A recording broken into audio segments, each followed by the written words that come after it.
If we wanted to buy fentanyl, how easy would it be to find around here? It's easy. The homeless pooping, that's like inevitable down here. You get to see that every 5 feet type.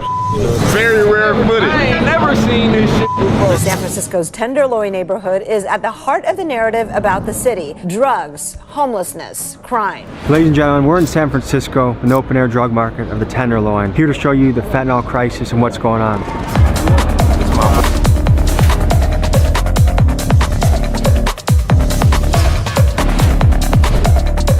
That's one of the things this place is famous for. Yasmin found the first human ship. And right behind us, someone is lighting a pipe or something.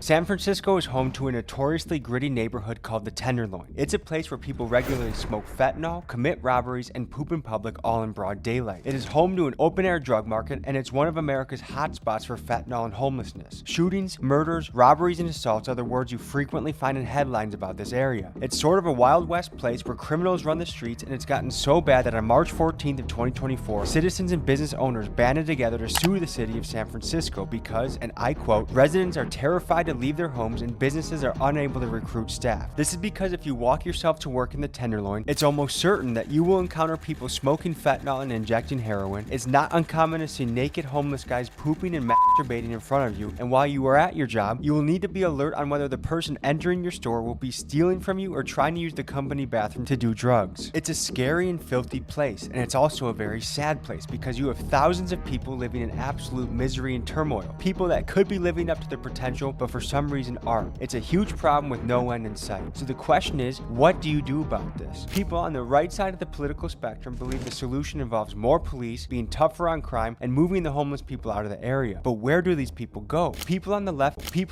take what they view as more of a humanitarian approach. They look at drug addiction as an illness, and they believe the best way to help the problem is to invest into things like clean needles and pipes in an effort to prevent disease spreading, and also to provide housing and other resources for the people struggling. Today, we show you one of America's worst neighborhoods. We examine how the Tenderloin got to this point. We show you what happens here on a daily basis, and we talk about what could be done to improve this area. Let's hit the streets. Quick announcement, we've restocked the hoodies. Big Dog's Gotta Eat. We got them in the black, we got them in the blue. They're jumping off the shelves. Get yours while supply lasts. TommyGMcGee.com. Thank you. Ain't no cap in my soul. I don't wait on no phone. I don't never do that. This is straight off the dome. Got your bitch giving dough. You already know we on. It is November 15th, 2023 as of filming this video, and we are in San Francisco to explore the Tenderloin, which is the open-air drug market. Let's give you a little background on the history of the Tenderloin. This section of the city earned its name after the higher quality cut of meat, beef tenderloins, and this was because police officers in the early 1900s would be able to afford beef tenderloins because of all the bribes they accepted due to ignoring illicit activity in the area. The bribes really kicked in when California passed the Red Light Abatement Act in 1914. This meant that other areas got more heavily policed, and that due to the Tenderloin's reputation for lax policing, many of those criminals came to the Tenderloin to set up shop in the area. So law enforcement looking the other way has long been part of this neighborhood's history. This area is particularly diverse, and some of this is due to the migration that followed after the Vietnam War. A significant number of people came from Vietnam, Laos, and Cambodia and moved to the area due to its affordability. Now, as far as housing goes in the Tenderloin, something notable is 25% of the housing stock is owned by nonprofits. This means a lot of the housing is halfway houses, homeless shelters, and recovery centers. And nonprofits do this in order to help the homeless community. A 2022 report estimated that 3,800 homeless people call this place home on any given night. And part of the reason homeless people love places like San Francisco, Los Angeles, and Phoenix is simply because of the nice weather that allows them to be outside year-round. So to summarize, the Tenderloin's troublesome predicament is nothing new, and this place has been plagued by drugs and crime for over 100 years. Arguably the human poo capital of America. They even apparently have an app here in San Francisco that tracks where human poo is so you don't step in it on the street. 14,597 calls about piles of poop. Down by the Civic Center, it's pretty grim. The Poop Patrol will have a staff of 6 and 2 trucks for a cost of about $750,000. It's going to be an interesting week to film because Chinese leader Xi Jinping, among other Asian leaders, are in town meeting with Biden, Kamala Harris. We filmed this episode in November of 2023. During this time, San Francisco was hosting the annual meeting for APEC, or the Asia Pacific Economic Cooperation. APEC promotes free free trade and economic development among the nations that are members. And I can understand why the United States would want to clean up the streets to welcome our foreign guests to town, but here are two questions that come to mind. One, as it is largely Chinese fentanyl flooding the San Francisco streets, should not Chinese leader Xi Jinping see the effects of his country's export? And two, why is it that we can clean the streets up for foreign leaders, but we can't clean up the streets for the American taxpayer that lives there and funds the cleanup in the first place? It appears that the Tenderloin has been altered a little bit. It's gotten a little bit of a clean image so that dear leader Xi Jinping doesn't see how crazy it really is. But we're gonna give you a picture of what it's like in San Francisco's open-air drug market, the Tenderloin. Let's begin.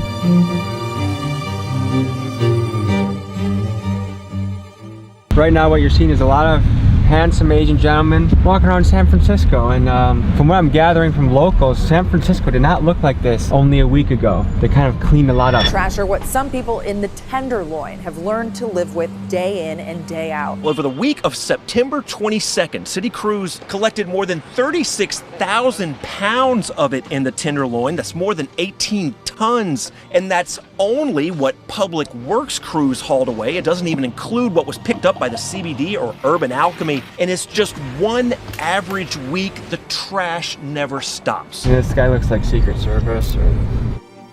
Holy shit, look, riot police. What is cooking up today, huh? I thought there was gonna be a video about fentanyl and homelessness and drug addiction, but it looks like it might be interspersed with a little bit more. Are we protected from bippers here? Don't leave your valuables with you. Okay. Because like they would entice them to break it. But then I'm here until 5:30. Okay, and if you need help fighting them off, call us too, okay? Okay. San Francisco is famous for being one of the more lawless places in America, but because all the foreign leaders are in town, we're putting up a pretty strong show of force. I don't know if it's gonna be an entirely accurate picture of what it's like day to day, but look, as you can see, police and law enforcement and whatnot, these guys are zooted and booted and ready to rumble, so I'm guessing there's gonna be some clashes today. We're gonna go meet with some of our contacts, guys that can really show us what this thing's about. That's what this channel is about, getting inside access to places most people don't, so we can bring you the real, honest, raw truth. I have a feeling it's gonna be a little harder today for people to sell fentanyl with all these law enforcement in town. Can we go through this way, go around? So something that I think is always interesting about when you find like homeless camps and really bad drug issues is that it's very close to high wealth areas. So we got our whole Ray-Ban, we got designer fashion. In the midst of this is extreme poverty. We're meeting our contact at this train station. We'll see you guys then.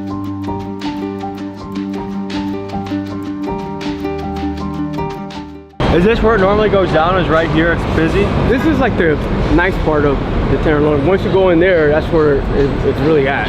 I mean, you walk down here right now, there's so many police and federal agents. Not only that, normally this is not like that, like this.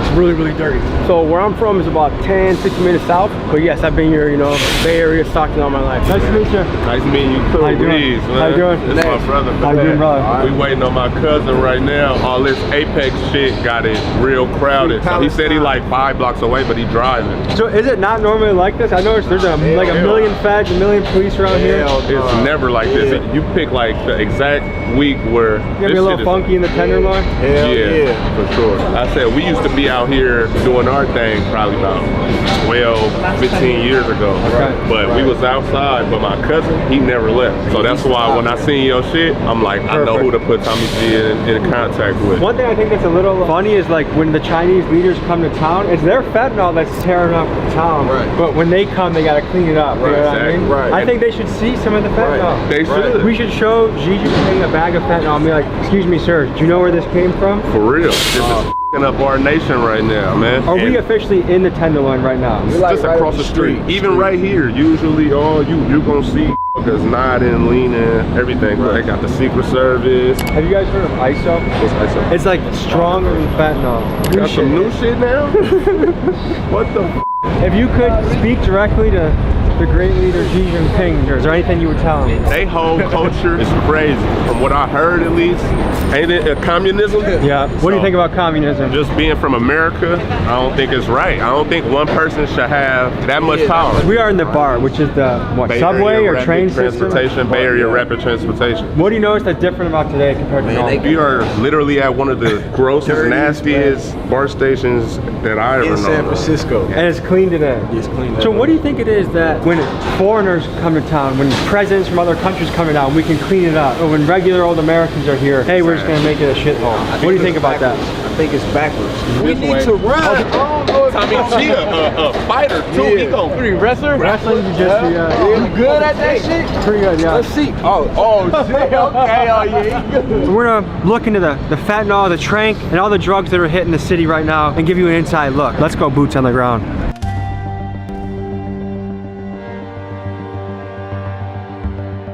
It'll be a lot more of these right now.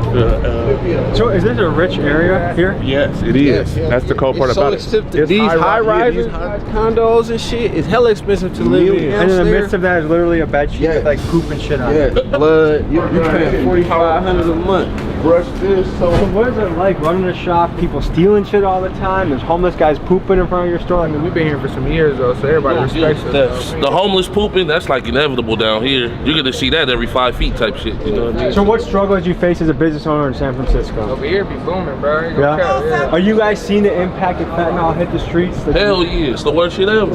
Yeah? That shit worse than heroin, all that shit, man. That shit turned everything into zombies out here. Yeah.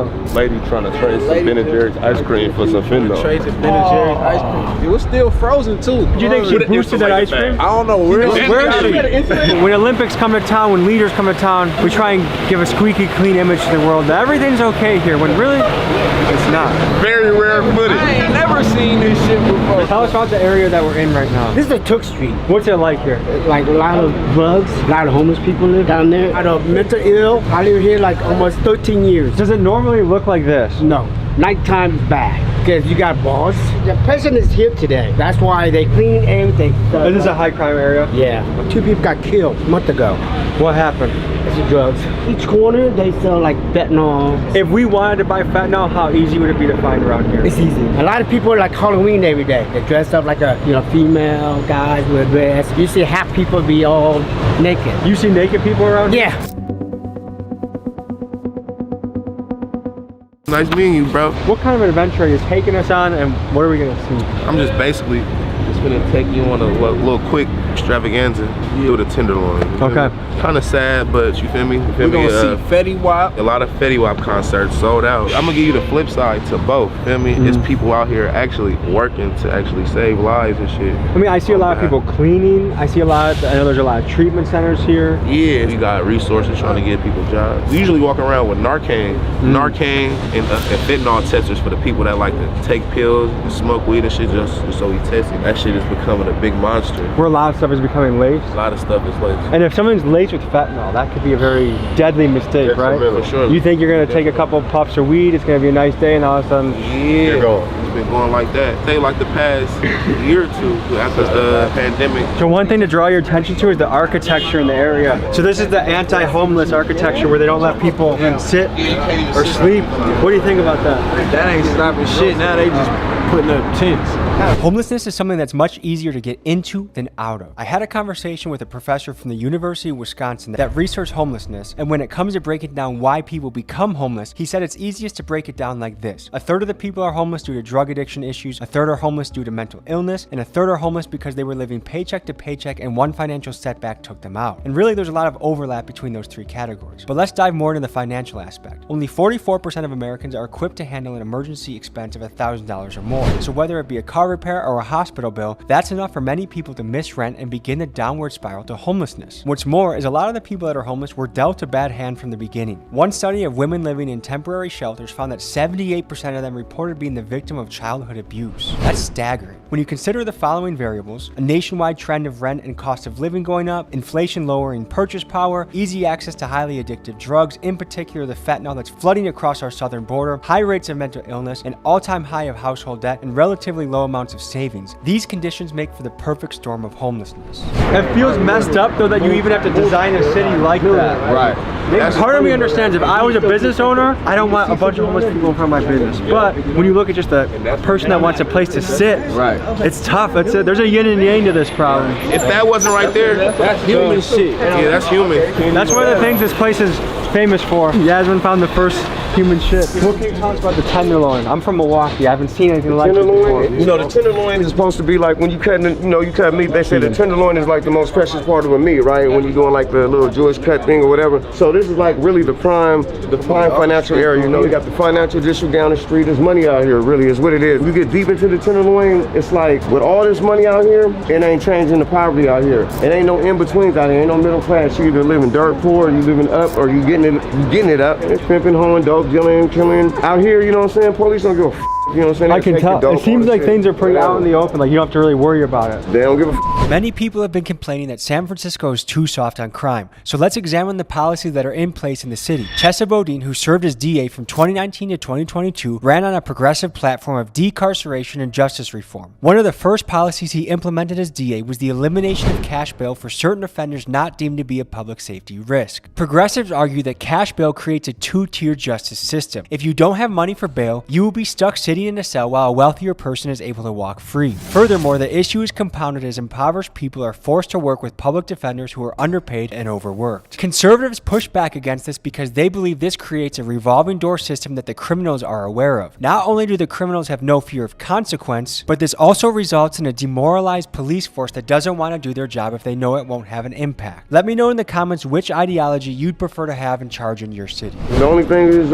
you see kids coming, respect kids. You see women and older people, respect them. You know what I'm saying? It's like, see somebody grandma coming, hey, put that shit away. The Chinese leaders in town right now, and you know where all the fentanyl comes from? China. So what do you think about that? It's all part of the government plan. They put Coke and Coca-Cola at one time. I mean, it's all population control. It's all part of the life that want to keep control. If they don't keep control of people, then one day they feel that they'll be overpopulated like China. So you think the government is letting it in to try and take people out? I think that the government is having no choice because China has the most power and has the most money when it comes to influences other countries. I mean, we're America. We're a country that's supposed to be the land of the brave, but in reality, I mean, we're the land of the brave or the slaves. So I can't tell you the truth, man. China is a place that they've been dealing with America. They know how to infiltrate and they know how to do things. So I think that we got an enemy that we just finally got to meet our match. You know what I'm saying? How much money do I need if I want to buy a hit of Betty? How much money do I need? Shit, I mean, I can't tell you all that. You better ask somebody that's selling it. You look around the ground, you might find a sack, man. All I can say is, if you don't know what it is, you better ask somebody. I'm doing more documentary and shit. You know, I'm rapping shit now. Yeah, I know that, huh? Feel me? What's up? What kind of documentary you got? Feel me? How you come up down here and shit? I come up down here from Oakland. I'm out here saving lives on this fentanyl shit and shit too. You feel me? Okay. You know, over 620 people they got record is dying from that stuff. I'm gonna give you some facts about that shit. This is my uncle, y'all. He gonna tell y'all a little bit more about what's going on. What is it like sweeping through the streets right now? It's not too good right now because, like I said, it's over. What they got record is over 620 people dying from fentanyl. What do you think should be done? They need to have more education for them. A long time ago, they used to have programs like CEDAR, which was a training program. Fentanyl is a problem of it, but what's the underneath of all the fentanyl? When I'm talking about the mental health, the homelessness. But you got the people like the mayor making skating rings. I mean, it's okay for them to skate, have a safe place to go to skate, but you build that thing costs $2 million and you ain't got no place for these homeless and sick people to go. And this is a lifesaver. But some of them get mad when you finish this to them because they get high and they get away from all their problems, right? And that's another reason they get high, they get away from their problems. Oh, there's more poop right here. So that's poop number 2, and that was only a half a block away from poop number 1. But you're gonna see a lot more of that. That's okay, that can be addressed easily. That's nothing. Compared to other problems, that ain't shit, right? That's shit, but you understand what I'm saying? I see what you're saying. When did fentanyl hit the city? During the fucking pandemic. What can you tell us about the tenderloin, man? Shit, it is what it is, you feel me? Come here to get our money, eat, you feel me? What advice do you have to someone battling addiction? Shit, just stay strong, try to stay grounded, and put your trust in God, you feel me? Are there resources for people out here that are looking to get help? Yeah, there's resources, you know. You gotta want it though, you gotta want it. If you don't want it, then you ain't gonna get it. All right, well, have a good day, okay? You too, God bless.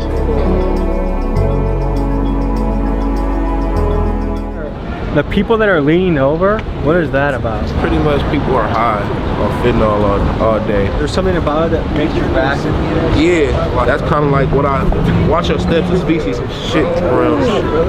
But when you see that whole look and everything, we pretty much know what's going on, especially when somebody's standing up sleep. We interrupt this broadcast. That just, it's kind of unbelievable, isn't it? Yeah. Y'all don't have one of these in Milwaukee? We don't have human shit everywhere. Oh. We have our issues in Milwaukee, but not human shit. This is, well, I think this is a welcome center. Like they might give Narcan and all of this. This is some resource shit that we might want to get on there, bro. Next, we talked to a guy from St. Anthony's. St. Anthony's is a nonprofit that hires a lot of ex-cons to do social work in the area, and I think this is a great idea because if you want someone to navigate the streets properly, you should probably find guys that know the streets and have been in the streets themselves. So tell me what you do here and where we are. Jones and Golden Gate, and I work right here at St. Anthony's. I work with the homeless. We give them showers, we wash their clothes, we give them food, and we help them like basically get off the streets. Sounds like you got your work cut out for you. There's a lot of people here that need help. What is it like and what do you see day to day? Day to day, I see people overdosing, we bringing them back. It's crazy. Have you had to use Narcan on someone? No. How do you bring them back if they're overdosing? Put the Narcan up their nose, and then you hit it with the pump 2 times, and then it brings them back. I guess, where do you see this going? Is it getting better? Is it getting worse? It's getting a little better out here. It's getting a little better. It'd be people that's relatively been in the streets, relatively may have been in jail, or relatively used to use drugs.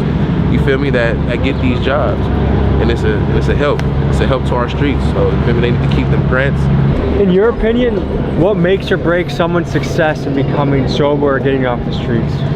Should put the effort to it and give them help. With a lot of these folks that you're working with, do you think childhood trauma or mental illness is a big part of their journey? Yeah. What is it that's tearing up the city right now? Is it more than fentanyl or is it primarily fentanyl? I'm gonna say fentanyl. Killing people. All my friends, everything. Relatives, they all dying off of it. Dying, left to right. So if you had a message to America about this crisis, what would it be? Leave it alone. Leave it alone? Leave it alone.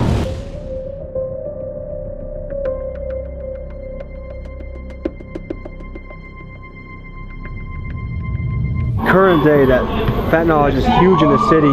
When did it start hitting the city and when did you first hear about it? I guess maybe 3 years ago, and I don't use fentanyl anymore. I used it for a short period, and then I got injured, I went to the hospital, they put me on methadone, and that's the end of the story with fentanyl use. What's your drug of choice now that you're trying to escape? I guess meth. Meth? Okay. And for someone that lives around this area, how easy is that to find and buy? It's on every corner. Every corner? I would imagine in your shoes that makes it very hard to get away from it. You can, yeah. Is there anything the city could be doing better to help someone in your shoes? Gotta educate people. What's the first hit of meth? Was it love at first sight? It might have been, yeah, but that's because you're trying to fill a hole. You're trying to fill some kind of an emptiness. What's your plan forward, or what's your next move? Well, my goal right now is to get housing, legal housing, not a squat or.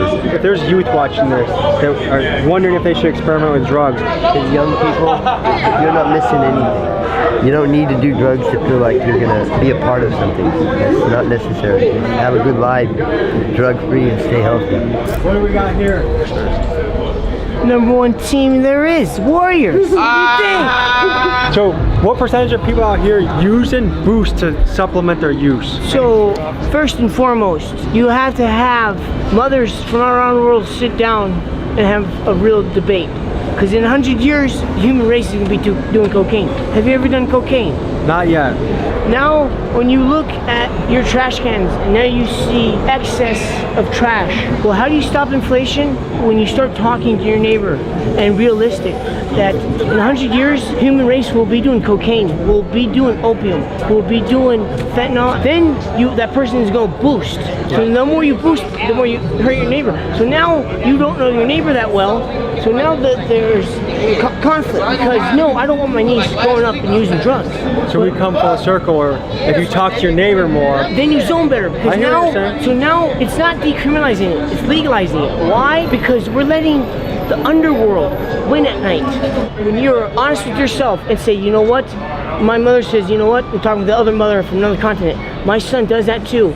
But now when you accept it And instead of denying that person, now you zone better. So now at 3 o'clock in the morning, I think you speak in a smart and poetic way, but we do have an appointment we have to walk to. So I wish you the best. All right, man. Take care. You keep it illegal. I hear you. When you see cities like Los Angeles, San Francisco, New York, with crime and all the bad things that are happening there, it's easy to point at them as a punching bag for bad progressive policies. And while I do agree some of those progressive policies are counterproductive, I do think it's important to highlight that in rural areas across the country, you look at Kentucky, Mississippi, West Virginia, these are Republican-dominated places, and they have a lot of the same problems that the progressive cities do too, just in rural pockets. High rates of drug addiction, high rates of welfare, high rates of unemployment. So if we are going to advance as a country, I think we need to compare notes and work together as a team to say what solutions are truly going to benefit each area and what can make a city a good, safe, and employable place to live no matter where it is in the country. And right behind us, someone is lighting a pipe or something. It's just so open and blatant here. I was out here on the streets from here, San Jose to Stockton, and I used to be one of these guys out here selling drugs, doing drugs. So I was a part of this lifestyle for almost 20 years. I went in and out of prison for 5 times. I couldn't stay out of the street for more than 90 days. I would get out of prison within 2-3 months, right back in, 5 times. Is there a story from that time period that can give us an insight into what your life was like? I grew up around drugs and gangs all my life. So when I was a little kid, I already knew I was going to end up in prison. For me, I was able to get out of it through a lot of pain, and I finally made a choice in prison to finally get out of it. Now I'm out almost 5 years clean. Congratulations, brother.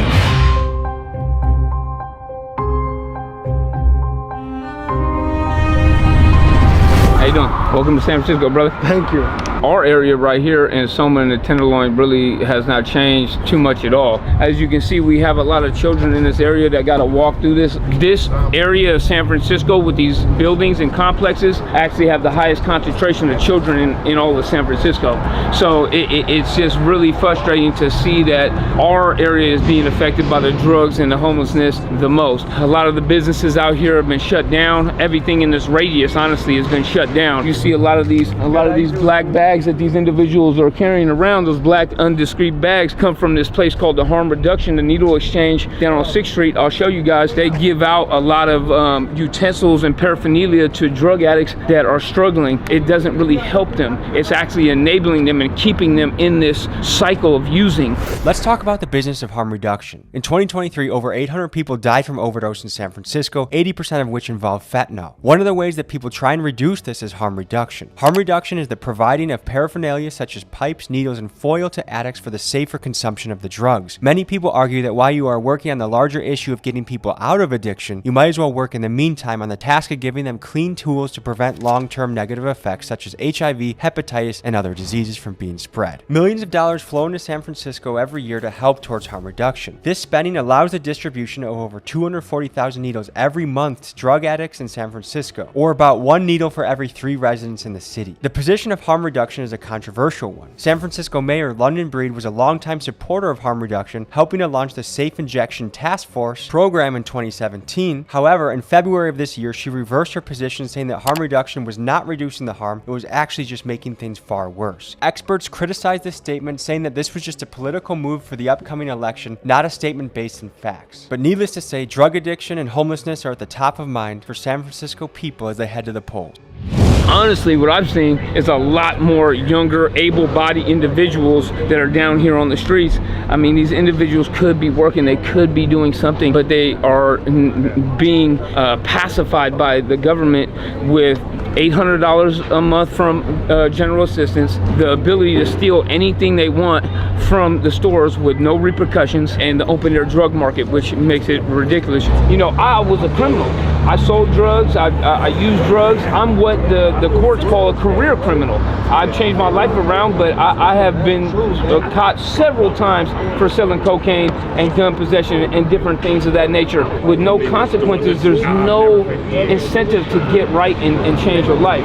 It's a beautiful thing when you can change your life around until you really get sober. And now, I don't believe, don't get me wrong, I don't believe in mass incarceration. I don't think people should have to go to prison to get clean off drugs. However, a 90-day detox is not too much to ask. If you're trying to get sober yourself, do not come to San Francisco. Listen to me, do not come to San Francisco if you're trying to get sober. These programs are riddled with too many obstacles for you. It's gonna be really a struggle to stay clean. When the federal judge told me I shouldn't come back to San Francisco, when my federal PO told me I shouldn't come back to San Francisco, when the drug counselors told me I shouldn't come back to San Francisco, I didn't really understand why they were saying that, but now I do see why. You gotta have a lot of tenacity to hold on to your sobriety in this area. Hey fellas, is there a harm reduction site up here? They give the needles and the tinfoil right on 6th Street, right? I've never been to that one. Oh, okay, where do you go? I go to 10th Street, but they give you like needles. But like that tin foil?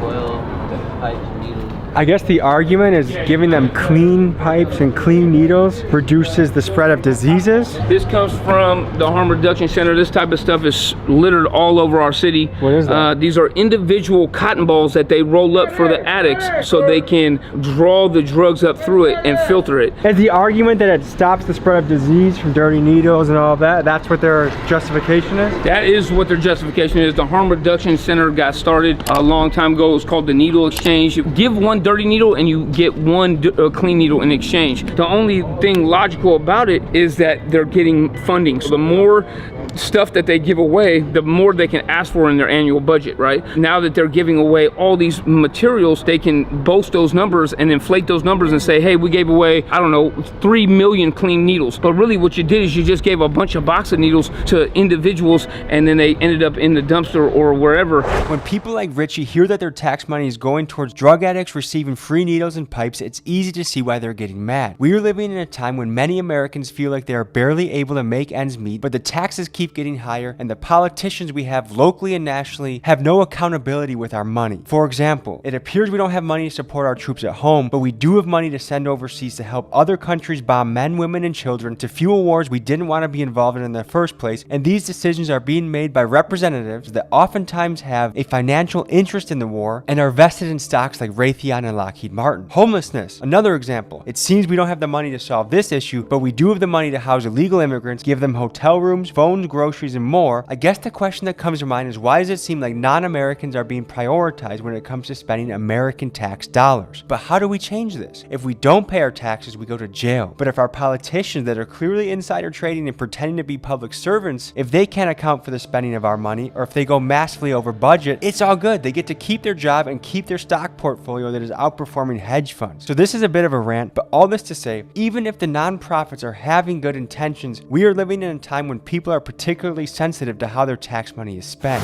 But this is it right here, the Harm Reduction Center. You see, it was going to be closed November 14th to 17th. Well, you guys just missed it. I'm 40 years old from San Francisco, born and raised in A3 and shit. Struggling right now with addiction or what? Struggling with a lot of things. I got a lot of shit on my plate. It ain't, you know, we can all handle this together and shit. So when you go into this harm reduction site, do they give you help or do they just give you needles? Well, they got a lot of shit here. They got needles. Let me see those. What are those, the easy touch ones? They got needles, they got pipes and shit. They got, you know, wipes and shit. Next we meet Mr. Gao, a San Francisco restaurateur who has experienced a slew of break-ins and frequent vandalism to his restaurant. Unfortunately, this is something he's come to look at as just a cost of doing business in San Francisco. Your parents came here from Vietnam, you were born in the Tenderloin, spent your first 8 years there, and then... No, so I came here when I was 13. 13? Yeah. So from 13 and then 8 years on, you lived in the Tenderloin. Yeah. What was that like? I thought it was just okay because I didn't know anything better, right? You know, so that's all I know. I didn't know anything about the outside, you know, the outside world. I know the Tenderloin. I go after school program up in the Tenderloin at the Clyde Memorial. There's a building on Elder Street. That's where our homeless people are. So you have friends in Tenderloin. You just do a lot of things in Tenderloin, and you feel safe. You feel comfortable, but you go nowhere. So when I could be able to get out, I'm out. How has you as a business owner been affected by the theft, the vandalism, the drugs in San Francisco?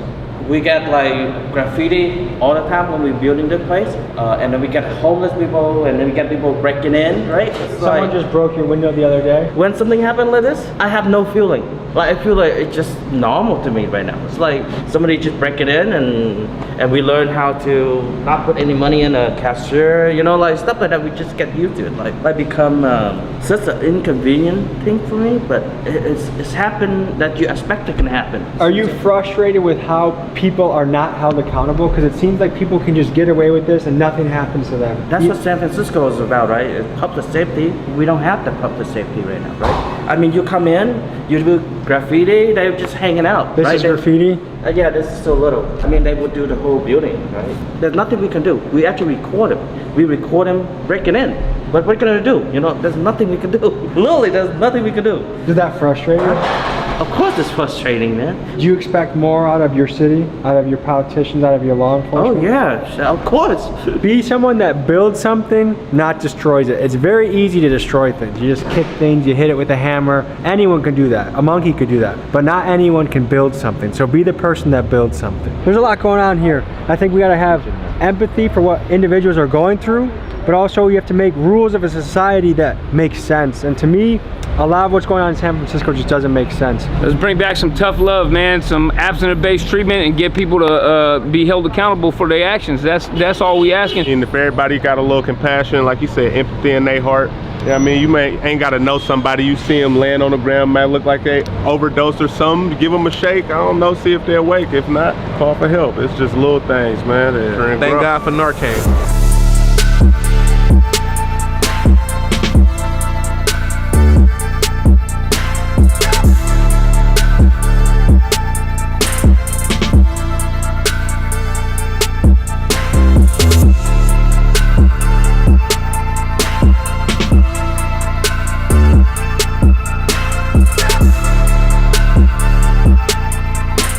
Folks, hope you enjoyed this episode. You want to watch another? Here. You want to subscribe? Over here. See you next week.